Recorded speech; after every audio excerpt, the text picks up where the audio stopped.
what's happening on December 1st? Hopefully I'm done with all my little corporate restructuring. Okay. Joining us now is Patrick Bet-David, host of the... Oh! Why did this autoplay? The most triggering possible video.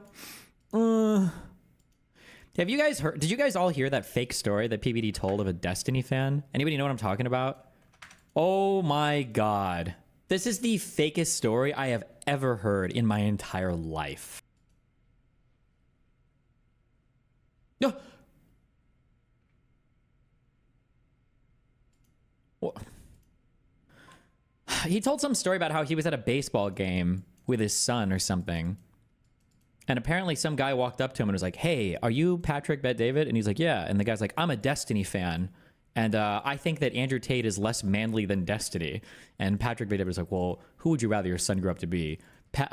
Andrew Tate or Destiny? And then the guy was like, whoa, and he stuttered and like walked away and crying. And he was like, and that's how I knew. And I was like, this is the fakest story I have ever heard. Oh, wait. Somebody has a video. Oh, it came from a show. Oh, okay. Conversation together. It's like, hey, what about if we do this project together? How much money would it cost? And this man is gradually coming closer to me and closer to me. Okay. And he says, so can I tell you something? Yes, sir. So I think you were unfair to Destiny, and I think Destiny is he would have really called that Andrew Tate, the man that you defend, who did human trafficking, and he did this. Oh my God, I'm really not in the mood. I'm watching my son play. I'm trying to get this movie conversation here, and you're coming to my face like this. So let me ask you a question. Do you have a son? I do. You have a son? I do. Would you rather have your son follow the footsteps of a Destiny or follow the footsteps of an Andrew Tate? Oh, 100% Destiny. Really? Yes. So you're okay with your son being okay with his wife while they're married, sleeping around with another man. You're okay with that. I'm okay with that. Well, I'm not, bro. I said the conversation ends right here. Yeah. What else do you want to have a conversation with? You know, what I'm noticing is you are so exceptionally unafraid of standing up for your values. Oh my God. It's funny because he's doing an inversion of a question I like to ask. Forget who would you rather have your son be? Who would you rather have your daughter date? This is a question I asked Sneeko that he like froze on so hard a long time. I was like, wait, hold on. So you want to be like Andrew Tate? You want all the men to be like Andrew Tate? You think it's good, right? And he's like, yeah. I was like, would you want your daughter to be one of like 20 of Andrew Tate's girlfriends?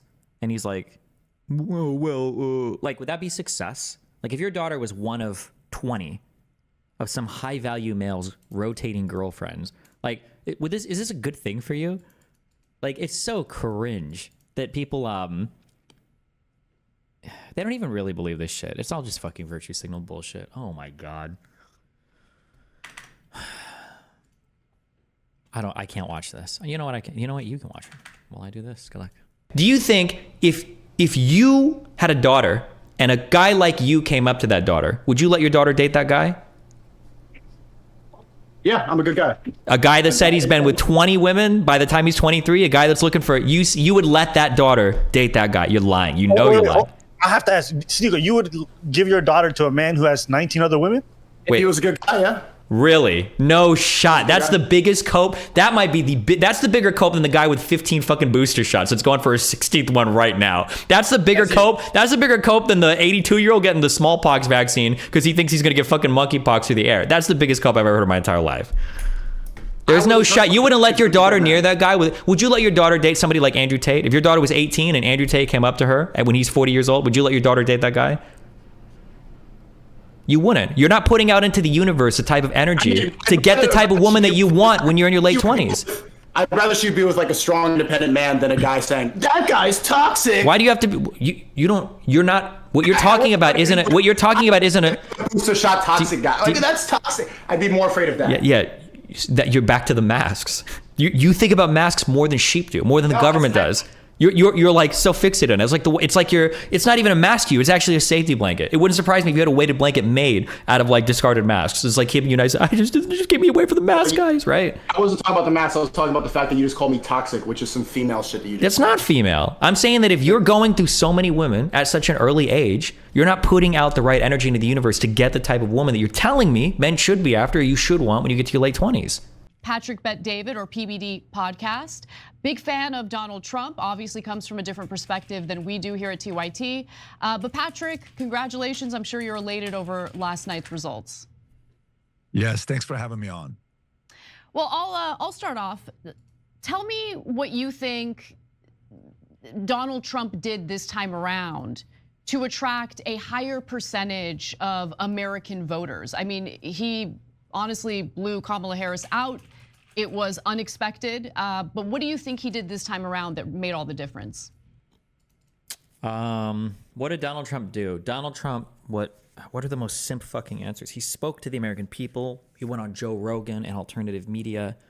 He was trying to fix the country, the real problems. People don't care about your trans woke garbage. This is a man who will take a bullet to fight over tabletop issues and fight inflation and help the average working man, something like that. There we go.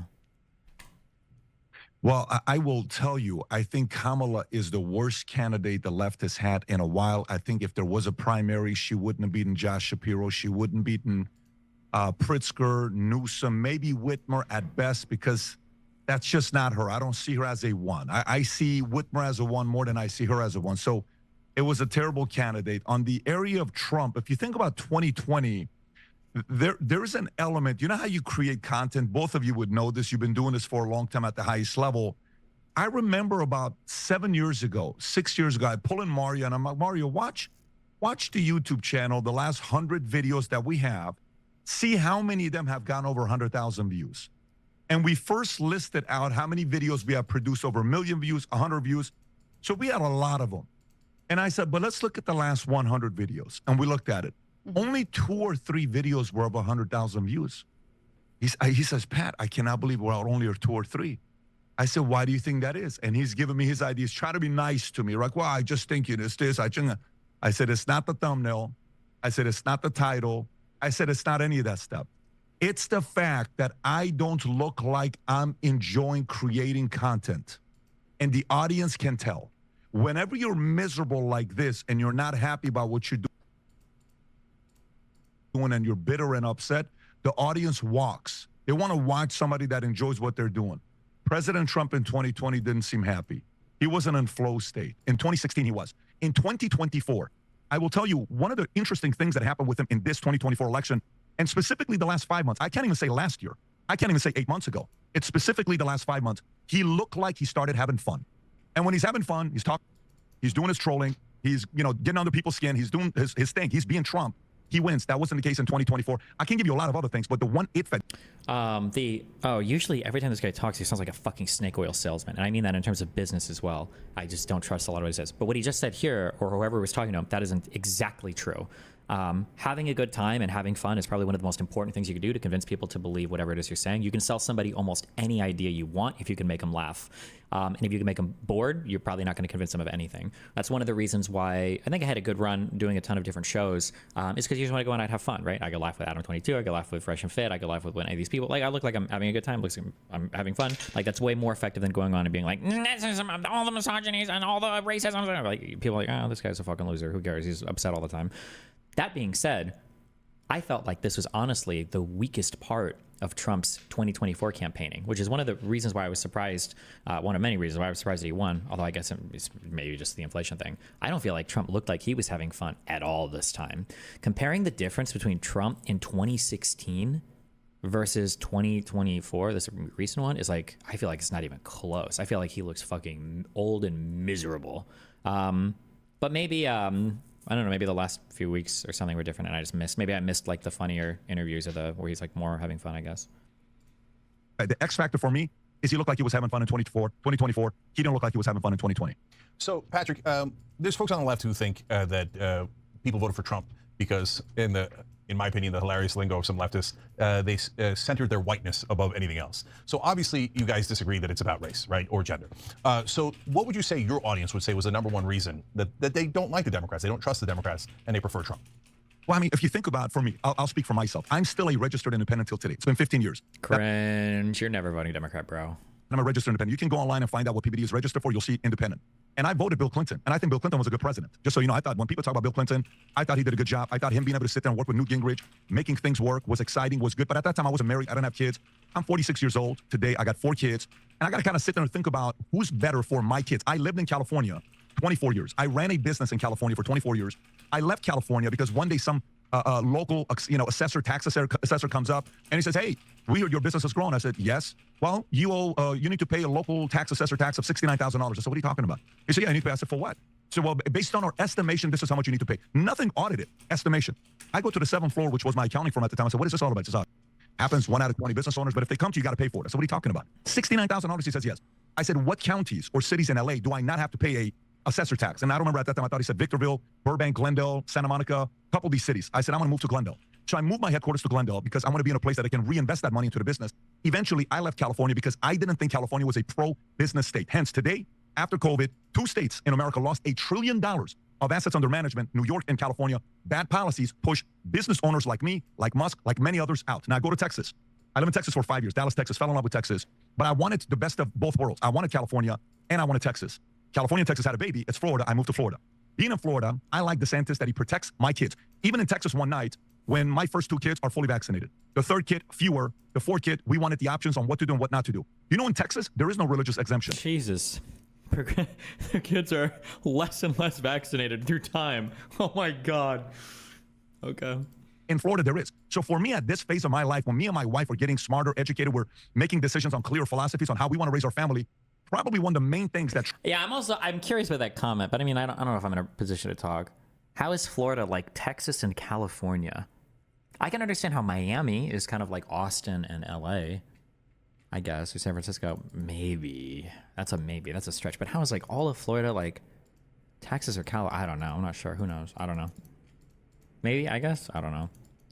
Beaches and no income tax. Well, first of all, California. Oh, I understand what you're saying. Trump appealed to family people like me. It sounded sane. Some of the stuff the left was saying made no sense to me. What are we talking about on what some of the messages that were given? I understand the pro-abortion, the pro-life debate, no problem. I actually understand that argument on how it can be made on both sides. I'm a Christian myself. My position is pretty clear where I'm going to be at, but I can fully understand that being a debate to be talking about. So, they went a little bit too much. By the way, Joe Biden was a moderate Democrat. I know a lot of people on the right are going to be upset with me. How could you say he was a moderate Democrat and all? He was a moderate, but he was forced to act like he was a progressive. But Kamala was a progressive trying to act like she's a moderate, and she wasn't, and people just didn't believe her. Yeah, I disagree with you a little bit on that last point. I don't think Kamala Harris really has a political identity. I think Kamala Harris will kind of change her political identity depending on what she thinks is beneficial for her in getting elected. So look, I'm a populist, so I can't stand the donor class and the establishment, et cetera. I think the Democratic Party lost not because they used corporate robot A versus corporate robot B. I think that they all would have lost. I think DeSantis probably would have lost. I think that Trump has a gigantic advantage because he appears to be authentic. He appears to be populist. I've been on your show. You know that I don't think